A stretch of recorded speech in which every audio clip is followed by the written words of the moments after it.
नमस्कार प्रिय विद्यार्थियों। आज हम कक्षा 10वीं की लोकवाणी हिंदी इस विषय के खोया हुआ आदमी इस पाठ का अध्ययन करने वाले हैं। खोया हुआ आदमी यह जो पाठ है, इस पाठ के रचनाकार सुशांत सुप्रिय जी हैं। उनका जन्म 1968 बिहार के पटना में हुआ है। रचना धर्मिता सुशांत सुप्रिय जी के जीवन का अभिन्न अंग है। उनकी रचनाएं जीवन की सच्चाई और विडंबनाओं का सीधे सीधे साक्षात्कार करवाती है। उन्होंने हिंदी के अतिरिक्त अंग्रेजी और पंजाबी में भी लेखन कार्य किया है। उनकी जो लगभग 500 रचनाएं विविध प्रतिष्ठित पत्र पत्रिकाओं में प्रकाशित हुई है। उनकी जो प्रमुख कृतियां हैं, एक बूंद यह भी, यह उनका एक कविता संग्रह है। हत्यारे तथा हे राम, यह उनका कथा संग्रह है। इन गांधीजीज कंट्री अंग्रेजी कविता संग्रह है आदि उनकी प्रमुख कृतियां हैं। यह जो गद्य है खोया हुआ आदमी, तो देखिए प्रस्तुत पाठ में उन्होंने यह बताने की कोशिश की है कि जाति पाति, ऊंच नीच, धर्मांधता, अज्ञानता, शोषण तथा भेदभाव की भावना हमारे गांव के लोगों की प्रमुख समस्याएं और कुरीतियां हैं, जिसके कारण गांव का आज भी समुचित विकास नहीं हो सका। ऐसे ही एक गांव में एक फटेहाल पागल सा दिखाई देने वाला आदमी होता है। उसे अपना नाम, धर्म, जाति आदि कुछ भी मालूम नहीं है। वह व्यक्ति गांव के सभी जातियों, धर्मों के लोगों को आपस में मिलवाकर प्रेम भाव से रहना, शोषण मुक्त होना और सबको सम्मान देना सिखाता है। वह लोगों को अपनी ऊर्जा को रचनात्मक और सकारात्मक कार्यों में लगाने की सीख देता है। इससे गांव के लोगों में एक नया उत्साह और जोश आ जाता है और उनके दिल से जाति पाति और धार्मिक कट्टरता की भावना जाती रहती है। तो देखिए लेखक ने सभी को ऐसा कहा है कि सौहार्द से रहने की सीख वे प्रदान करते हैं और लोगों को अपनी ऊर्जा को सकारात्मक काम में लगाने के लिए कह रहे हैं। तो देखते हैं, मैं पाठ पढ़ती हूँ, आप ध्यान से सुनिए। कई वर्षों की बात है। एक पुराना गांव था। एक आदमी न जाने कहाँ से भटकता हुआ दूर दराज के उस गांव में आ पहुँचा था। मतलब एक ऐसा गांव था जहाँ कोई भी नहीं पहुँच पाता। दूर दराज का मतलब है जहाँ कोई नहीं पहुँच पाता। गांव के कुत्तों ने जब चिथड़ों में लिपटे उस अजीब आदमी को देखा तो उन्हें वह कोई पागल लगा। अब देखिए, गांव में कोई नया इंसान आया है और उसके जो कपड़े हैं, जब चिथड़ों में, चिथड़े का मतलब है फटे पुराने कपड़े, ऐसे कपड़े पहनकर वह आदमी गांव में प्रवेश करता है तो उसे देखकर गांव के जो कुत्ते थे वे उस पर बेतहाशा भौंकने लगे। बेतहाशा मतलब तेजी, शीघ्रता से। इस प्रकार वह भौंकने लगे। गांव के बच्चे उस गांव में खेल रहे थे। कुत्तों की देखा देखी गांव के बच्चे भी पूरी दोपहर उसे छेड़ते और तंग करते रहे। अब देखिए, कुत्ते हम भी देखते हैं कि गांव में कोई नया आदमी आता है, कुछ बेचने के लिए आते हैं, कोई साधु आते हैं तो उसे देखकर वे भौंकने ही लगते हैं। उसी प्रकार उस गांव में भी उस आदमी पर वे कुत्ते भौंक रहे थे और गांव में जो छोटे बच्चे खेल रहे थे उन्होंने भी ये बात देखी तो वे भी उस आदमी को दोपहर तक उसे छेड़ते, मतलब उससे कुछ न कुछ पत्थर मारते होंगे या कुछ न कुछ करते रहते थे। तंग करना मतलब परेशान कर रहे थे। आश्चर्य की बात यह थी कि वह आदमी उन बच्चों को कुछ बोल नहीं रहा था। अब देखिए, कोई किसी की छेड़छाड़ करता है, किसी को बोलता है तो उस पर उल्टा प्रहार तो होता ही है, लेकिन यह जो आदमी था वह उन बच्चों को भी कुछ भी नहीं बोल रहा था। संयोग से किसी भले आदमी ने गांव के बच्चों को उस पर पत्थर फेंकते हुए देख लिए। तो देखिए, ऐसा हुआ कि गांव में कुछ आदमी थे, उन्होंने यह बात देख ली कि बच्चे उन पर पत्थर फेंक रहे हैं। वैसे तो किसी की छेड़छाड़ी करना ये काफ़ी बुरी बात होती है, किसी पर पत्थर फेंकना ये भी बुरा होता है। तो गांव के एक भला आदमी जो अच्छा इंसान है उसने देख लिया। जब वह भला आदमी उस आदमी के करीब गया तो उसके चेहरे पर मौजूद खोएपन के भाव के बावजूद उसे उसमें गरिमा के चिन्ह दिखे। अब देखिए, यह जो आदमी था उस आदमी के करीब गया और उसके चेहरे पर मौजूद खोएपन मतलब इतना मासूम सा चेहरा था उसका कि उसे जैसे कुछ मालूम है या नहीं ऐसे भाव उस पर थे, लेकिन उसका जो चेहरा है उस पर गरिमा के चिन्ह दिखाई दे रहे थे। गरिमा, वैसे तो गरिमा का मतलब गौरव होता है, लेकिन गर्मजोशी, महिमा, इस प्रकार का चिन्ह मतलब उसे कुछ न कुछ ज्ञान अवश्य है, ऐसा उसके चेहरे पर दिखाई दे रहा था। यह आदमी पागल नहीं हो सकता। उस भले आदमी ने जान लिया कि यह आदमी पागल नहीं हो सकता। उसने सोचा, गांव के उस आगंतुक भले व्यक्ति ने उस आदमी से उसका नाम पता पूछा। देखिए, आगंतुक मतलब अचानक आने वाले उस आदमी को गांव के आदमी ने उसका नाम पता पूछा, पर वह कोई उत्तर नहीं दे सका। वह केवल इतना बोल पाया कि शायद मैं खो गया हूँ। यह सुनते ही गांव के उस भले व्यक्ति ने निश्चय किया कि वे सब उसे खोया हुआ आदमी कहकर बुलाएंगे। अब देखिए, उस आदमी ने तो जवाब में सिर्फ इतना ही कहा था कि शायद मैं खो गया हूँ, और इसीलिए सारे गांव के लोग उसे खोया हुआ आदमी कहकर बुलाएंगे।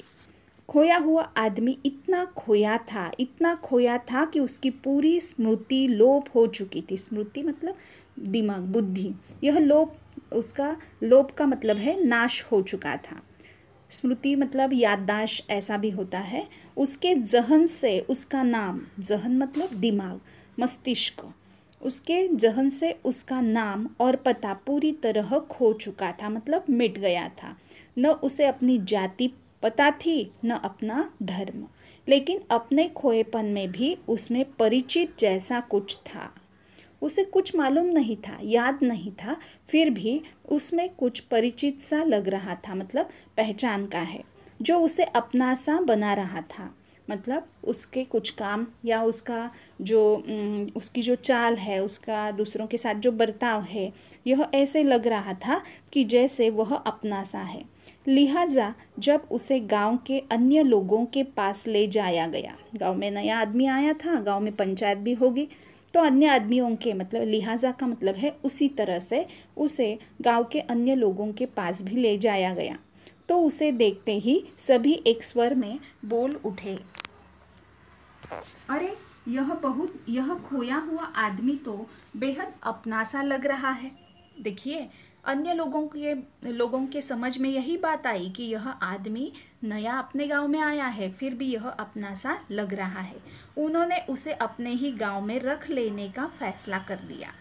वह आदमी भी उस गांव में रहने के लिए तैयार हो गया। खोए हुए आदमी की आवाज़ बहुत मधुर थी। मधुर मतलब मीठी, प्रिय थी। कभी कभी वह अपनी सुरीली आवाज़ में कोई पुराना गीत गाता था। उस गांव की गाय भैंसे उसके गीत की स्वर लहरियों से मंत्रमुग्ध होकर ज़्यादा दूध देने लगी। अब देखिए, इस परिच्छेद में खोए हुए आदमी के गुणों को दर्शाया गया है। खोया हुआ आदमी गांव में आने के कारण जो परिवर्तन हुआ है, जैसे गाय भैंसे उसकी गीत स्वर लहरियों से मंत्रमुग्ध होकर ज़्यादा दूध देने लगे, यह परिवर्तन है। मंत्रमुग्ध का मतलब है मंत्र से मोहित या वश। अब देखिए, गांव के बच्चे उसका गीत सुनकर उसकी ओर खींचे चले आते। गांव के बड़े बुजुर्गों को भी उसके गीत उनकी युवा अवस्था के सुंदर अतीत की याद दिलाते। अतीत का मतलब है बीता हुआ समय। अब देखिए, इस प्रकार गांव के बूढ़े बुजुर्ग जो है वो भी आनंदित हो गए। गांव के लोगों ने पाया कि जब से वह खोया हुआ आदमी वहां आया था, गांव के फूल और सुंदर लगने लगे, मतलब गांव में खुशहाली आई। गांव की तितलियां ज़्यादा मोहक लगने लगी। गांव के जुगनू ज़्यादा रोशन लगने लगे। जुगनू तो रात को चमकते हैं, लेकिन गांव में जैसे रोशनी आ गई। गांव के बच्चे भी अब ज़्यादा खुश रहने लगे थे, क्योंकि बच्चे को वह सम्मोहित कर देने वाले कमाल के गीत सुनाते। गीतों में तो काफ़ी जादू होती है, और ऐसे कुछ गीत वह सुनाते कि बच्चे भी सम्मोहित का मतलब है मुग्ध, मुग्ध हो जाते। गांव के कुत्ते अब उसके सगे हो गए थे। गांव के कुत्ते एक बार तो उन पर भौंकते थे, लेकिन आज गांव के कुत्ते भी उनके मित्र बन गए हैं। वे उसके आसपास ऐसे चलते जैसे उसे गार्ड ऑफ ऑनर दे रहे हैं। गार्ड ऑफ ऑनर मतलब सैनिक की सलामी। हम तो देखते हैं ना कि सैनिक जो होते हैं उनके सम्मानार्थ किस प्रकार सलामी दी जाती है। उनके इर्द गिर्द काफ़ी सैनिक होते हैं, उसी प्रकार उस खोए हुए आदमी के इर्द गिर्द यह कुत्ते होते थे, जैसे उन्हें सलामी दे रहे हैं। उन्हीं दिनों गांव की एक वृद्धा को सपना आया कि वह खोया हुआ आदमी दरअसल उसका बेटा ही था। दरअसल मतलब वास्तव में, जो बचपन में कहीं खो गया था। वह एक गरीब स्त्री थी जो घास काटकर उपले थापकर हो जाना गुम हो जाना। वह एक गरीब स्त्री थी जो घास काटकर उपले थापकर और पेड़ पौधों की लकड़ियाँ इकट्ठा कर अपना जीवन चलाती थी। उपले मतलब गोबर से जो बनाए जाते हैं चूल्हे में जलाने के लिए, उसे उपले कहते हैं। उसने खोए हुए आदमी को अपने सपने के बारे में बताया। खोए हुए आदमी ने खुशी खुशी उस वृद्धा को अपनी माँ मान लिया और उसके साथ रहने लगा। देखिए, खोए हुए आदमी का ये बड़प्पन है, जो एक वृद्धा को उसने अपनी माता समान दर्जा दिया है, मतलब माँ ही माना है, और वह उसके साथ रहने लगा। खोए हुए आदमी ने अपनी माँ की इतनी सेवा की कि वृद्धा को लगा कि उसका जीवन धन्य हो गया। वैसे तो बुजुर्गों की सेवा करनी चाहिए, यह एक धर्म है। तो उसी प्रकार उसने भी उस वृद्धा की सेवा की और उसका जीवन तो मानो धन्य हो गया। धीरे धीरे गांव वालों को खोए हुए आदमी के कई गुणों के बारे में पता चलने लगा कि यह जो इंसान है यह कितना अच्छा है, इसमें कितने अच्छे गुण हैं, इसके बारे में उन्हें पता चल गया। वह पशु पक्षियों से बातें करता प्रतीत होता। मतलब देखिए, पशु पक्षियों को भी वह जी जान से चाहता था, उनके लिए भी वह कुछ न कुछ करता था। तो वे भी इतने अपने से हो गए थे कि मानो वे आपस में बातें कर रहे थे। लगता था जैसे वह पशु पक्षियों की भाषा जानता हो।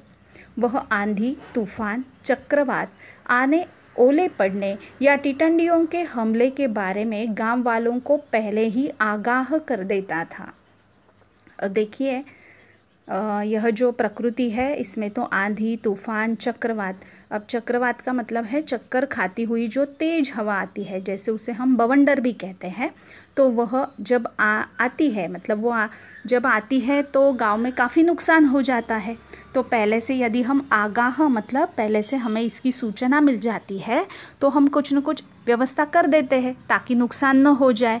तो आंधी, तूफान, चक्रवात आने वाला है या ओले पड़ने वाला है। ओला मतलब क्या है कि बाढ़ जब आती है, ज़्यादा बारिश होती है तो ओले। और टिटंडियों के हमले, टिटंडियों का मतलब तो आप सब जानते होंगे कि एक लाल रंग का कीड़ा होता है जो दल में चलता है, फसल को बहुत हानि पहुंचाता है और वह इतनी बड़ी मात्रा में हमले करते हैं कि पूरी फसल को ही वे नष्ट कर देते हैं।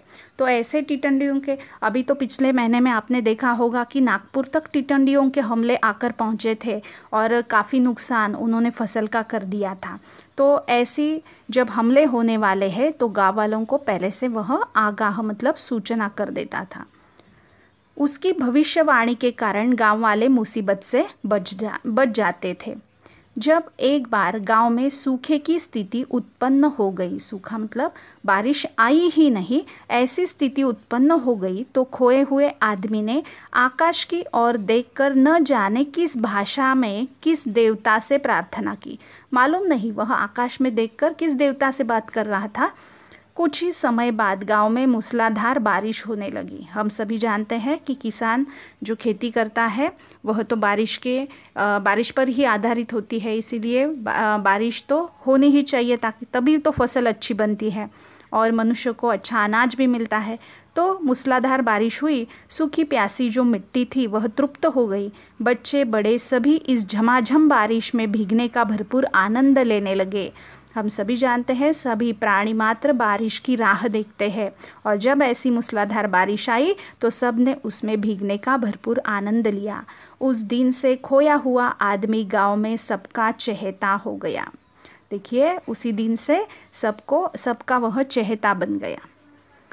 भाग 1 में हम यहाँ तक इस पाठ का अध्ययन करते हैं। भाग 2 में आगे के पाठ का अध्ययन करेंगे। धन्यवाद।